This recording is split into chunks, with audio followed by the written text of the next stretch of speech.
we have learned in earlier sections that every element has a characteristic electromagnetic spectrum.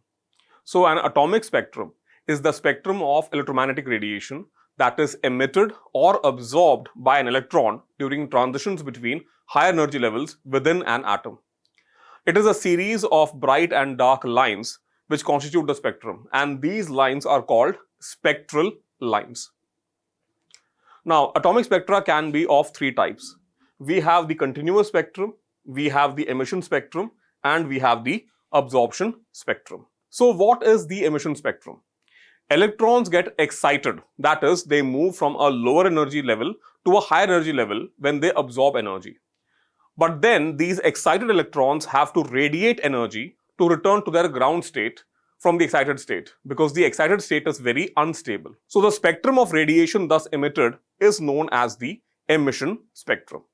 The emission spectrum consists of brightly colored lines in a dark background because these emissions of light take place at very specific wavelengths.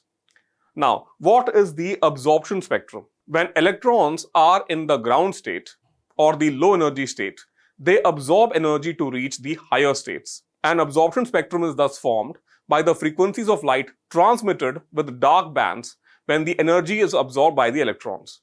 So the absorption spectrum comprises of dark lines or gaps within the continuous spectrum. Now, in the next section, we learn about the emission spectrum of the hydrogen atom.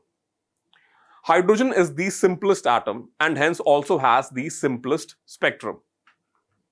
The spectrum emitted by atomic hydrogen is shown in this figure. You will see that it contains regularly spaced sets of lines at different wavelengths. These sets of wavelengths are called the Lyman series, the Balmer series, the Paschen series, and so on. The very first series of lines for hydrogen spectrum were identified in the visible range of light by a Swedish teacher named R. Johann Jacob Balmer. Hence, this series in the visible range of hydrogen spectrum is also named the Balmer series. The line with the longest wavelength, that is 656.3 nanometers in the red region, is called H alpha. The next line with a wavelength of 486.1 nanometers is in the blue-green region and is called H beta, while the third line at 434.1 nanometer in the violet region is known as H gamma, and so on. You will notice that as the wavelength decreases, the lines are appearing closer and closer together, but also the intensity of these lines becomes weaker and weaker. So you could ask a question, is there a way for us to predict the wavelengths at which electrons will emit or absorb light for various elements? And we can. And this is done through a formula that we call the Rydberg formula.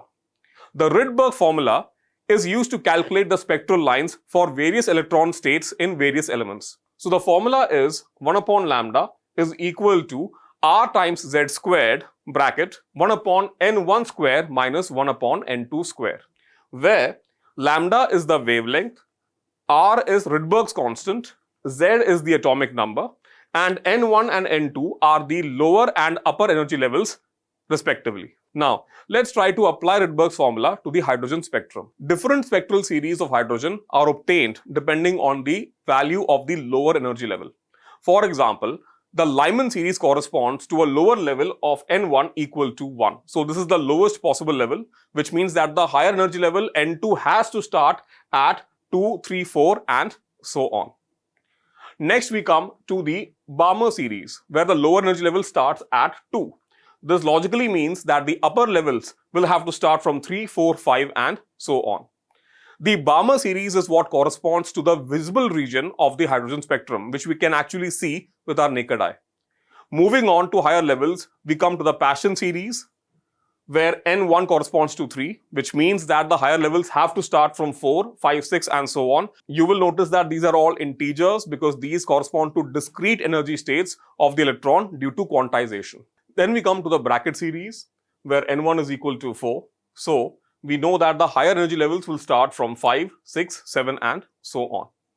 As we keep going higher, we reach the P-Fund series, that is N1 is equal to 5. So N will start, or the higher level will start from 6, 7, 8 and so on.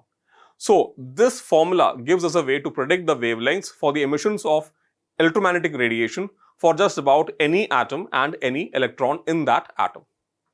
So let us summarize what we have learned so far.